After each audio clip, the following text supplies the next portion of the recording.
Challenges rarely arrive on schedule. They usually appear when people feel least prepared, least willing, and least ready to adapt. That is precisely why many great thinkers of the past did not wait for hardship to begin shaping their character. They trained themselves in advance. They knew that life does not ask permission before changing direction. In earlier centuries, this was even more obvious. Philosophers, teachers, dissidents, and religious thinkers often lived with the knowledge that accusation, exile, disgrace, or punishment could come at any moment. A person could lose home, status, or safety almost overnight. That is why serious people did not prepare only their skills. They prepared their inner structure. They trained character. Today, fortunately, in many places there are fewer rulers who can destroy a life with a single word. But that does not mean life has become easy. Hardship did not disappear. It only changed form. Instead of sudden exile, there may be financial collapse, illness, betrayal, burnout, war, family crisis, uncertainty, or the slow pressure of a world that constantly changes faster than people would like.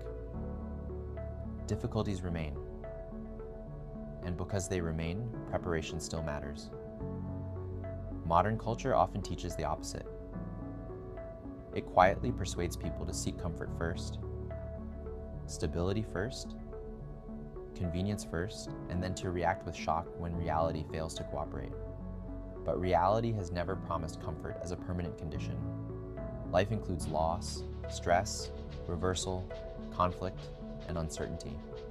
The mature question is therefore not, how do I avoid all difficulty forever?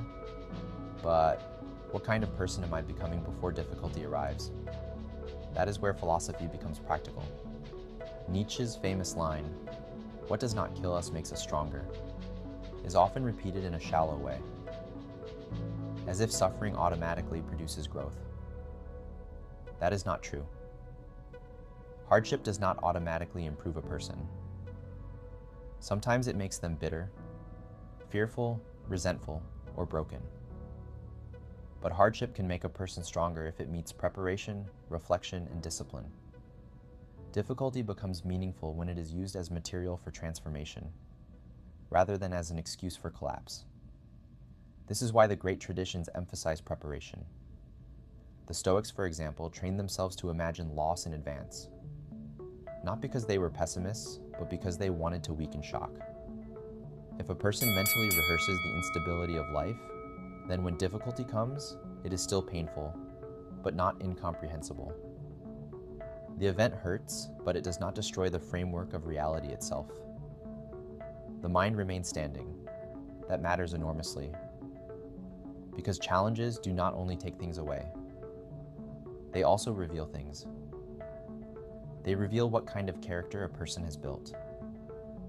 They reveal where vanity was stronger than substance, where comfort had replaced courage, where words had never become action. Under pressure, illusions become visible. And that is painful, but useful.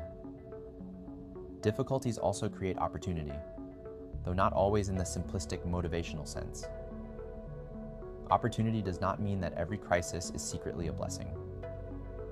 Sometimes a crisis is just a crisis. But even then, it opens a space in which virtues can be practiced. Patience, endurance, courage, restraint, perspective, loyalty, self-command. These qualities cannot be developed fully in perfect comfort. A person does not discover patience when everything is easy. They do not discover courage when nothing threatens them. They do not discover self-control when nothing provokes them. In that sense, stress is not merely an interruption of life. It is also a testing ground for character. This is one reason challenges should not only be feared. Fear is natural, but fear alone teaches little. A person who prepares inwardly understands that hardship, when it comes, becomes part of the work of becoming stronger. Not superhuman, not invulnerable, but more real. Preparation begins long before the crisis.